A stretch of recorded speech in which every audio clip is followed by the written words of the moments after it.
नमस्कार. राष्ट्रप्रथम संकल्प देश हिताचा या यूट्यूब चॅनलमध्ये सर्वांचं मनापासून स्वागत.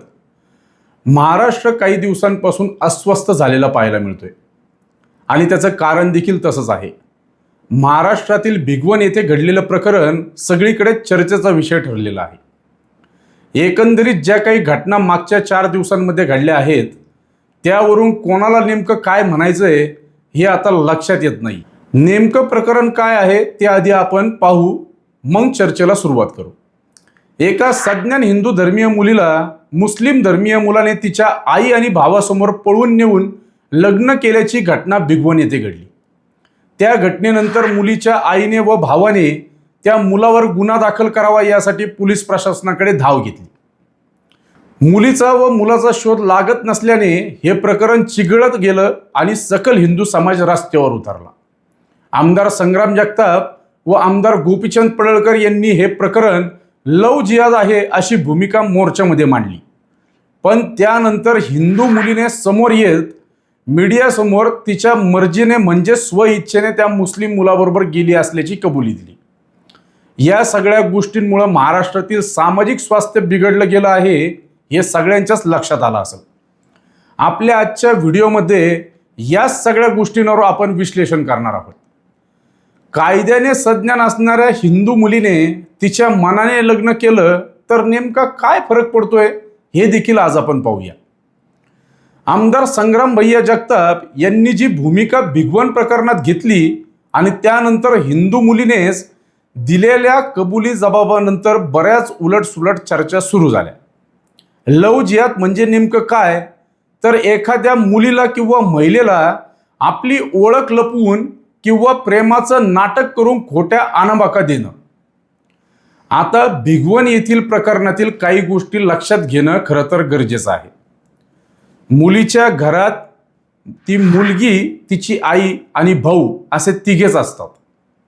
मुलीसोबत मुस्लिम तरुणाचे 1 वर्षापासून प्रेमसंबंध होते आणि ती तिच्या मर्जीनं या लग्नासाठी तयार झाली आहे अशी कबुली तिने स्वतः दिली आहे. मुलीचं वय 18 पेक्षा जास्त म्हणजेच ती कायद्याच्या भाषेत सज्ञान आहे. तिला तिचे निर्णय घेण्याचा पूर्ण अधिकार देखील आहे.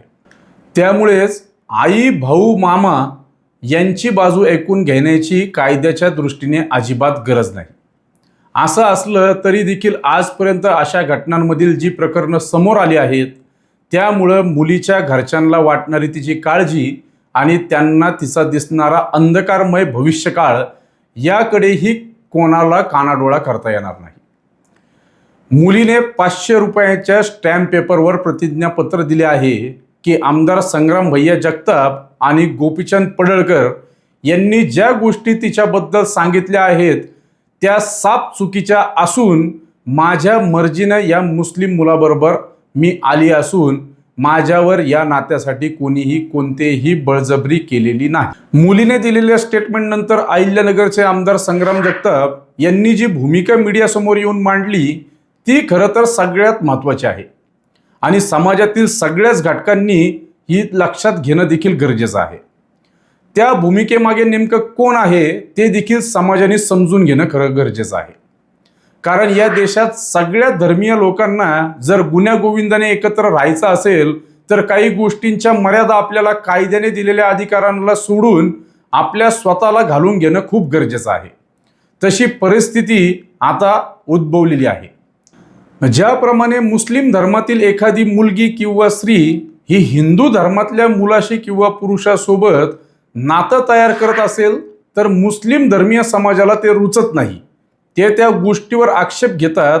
त्याच पद्धतीने हिंदू धर्मातील मुलगी किंवा स्त्री मुस्लिम धर्मातील मुलाशी किंवा पुरुषाशी नातं तयार करत असेल तर हिंदू धर्मीय समाजाला ते नाहीच रुचणार. हे देखील सगळ्यांनी लक्षात घेणं गरजेचं आहे.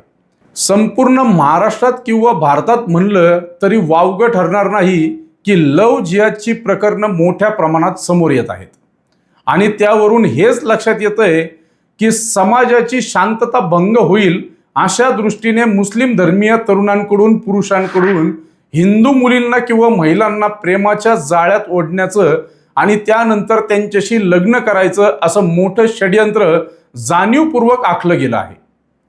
बरं, एवढ्यावरच हे थांबतं का? तर नाही. त्या हिंदू मुलीचं महिलेचं धर्मांतरण करून घेतलं जातं. यातूनच कितीतरी हिंदू मुली महिला बेपत्ता झाल्याचं देखील समोर आलं आहे. केरला स्टोरी सारख्या सिनेमामधून लव्ह जिहाद ही देशाची समस्या बनलेली आहे हे आता उघड झालेलं आहे. आमदार संग्राम जगताप यांनी जी भूमिका भिगवण प्रकरणानंतर मांडली आहे त्याच्या मागे नेमकं कोण, हा जो आपण चर्चेचा विषय घेतला आहे, तर त्याचं उत्तर तुमच्या आमच्या सगळ्यांच्याच आता लक्षात येत असेल. आमदार संग्राम भैया जगताप यांच्या भूमिकेमागे आहे या देशातील हिंदू समाजाची भावना. त्याच हिंदू समाजाची भावना आमदार संग्राम भैया जगताप यांनी आपल्या भूमिकेतून मांडलेली दिसून येत आहे आणि त्या भूमिकेला संपूर्ण महाराष्ट्रातून जोरदार पाठिंबा मिळतोय. आपल्या भारत देशाचं सामाजिक स्वास्थ्य चांगलं ठेवायचं असेल तर आपला धर्म सोडून दुसऱ्या धर्माचा अनादर होईल किंवा त्या धर्माच्या समाजाच्या भावना दुखावल्या जातील असं वर्तन कोणीही करू नये, हेच या निमित्ताने आमदार संग्राम भैया जगताप यांना आपल्या भूमिकेतून मांडायचं आहे. गो हत्याबंदी कायदा असताना देखील जाणीवपूर्वक हिंदू धर्मियांचं श्रद्धास्थान असणाऱ्या गोमातेच्या कसायांकडून होणाऱ्या गोहत्या अशा गोष्टी घडवून दोन्ही धर्मामध्ये तेढ निर्माण होऊ नये यासाठी मुस्लिम नेत्यांनी, समाजसुधारकांनी पुढे येऊन आपल्या धर्मातील अशा गोष्टी करणाऱ्यांना जाहीर आवाहन करणं खरं तर गरजेचं आहे. या देशाचं सामाजिक स्वास्थ्य चांगलं ठेवायची ही कोणत्याही एका धर्मीय समाजाची जबाबदारी नसून ती सगळ्यांची जबाबदारी आहे, याचं भान सगळ्यांनाच आता तरी येणं गरजेचं आहे. जर या घटना थांबल्या नाही तर याचे गंभीर परिणाम भारत देशाच्या एकात्मतेवर पुढील काळात दिसून येतील, हे सध्याच्या परिस्थितीतून स्पष्ट दिसून येत आहे. एक गोष्ट सगळ्यांनीच आवर्जून आता लक्षात घेणं गरजेचं आहे. भारत देशातील हिंदू हा गांधींच्या अहिंसेच्या तत्वांचा तेरावा घालून पुण्यश्लोक छत्रपती श्री शिवाजी महाराज आणि धर्मवीर छत्रपती श्री संभाजी महाराज यांच्या विचारांचा बनलेला आहे. आजचा आपला हा व्हिडिओ खरं तर देशाची एकात्मता कशी अबाधित राहील आणि महाराष्ट्र आणि संपूर्ण देश याचं सामाजिक स्वास्थ्य कसं चांगलं राहील या दृष्टीने आपण तयार केला आहे. आमदार संग्राम जगतापांची भूमिका किंवा सकल हिंदू समाजाची जी काही भूमिका वेळोवेळी सगळ्यांच्या समोर येत आहे, ती भूमिका ही या महाराष्ट्राच्या, भारताच्या एकात्मतेच्या दृष्टीनं खूप महत्त्वाची आहे, हे सगळ्यांनी लक्षात घेणं गरजेचं आहे.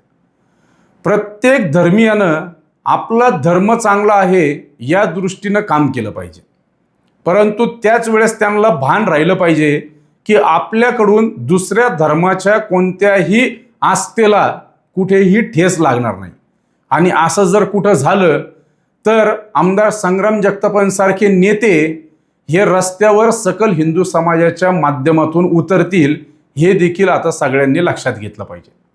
आमचा हा व्हिडिओ कसा वाटला आपण कमेंट बॉक्समध्ये नक्की कळवा. राष्ट्रप्रथम संकल्प देश हिताचा हा न्यूज चॅनल पाहण्यासाठी या चॅनलला सबस्क्राईब करा.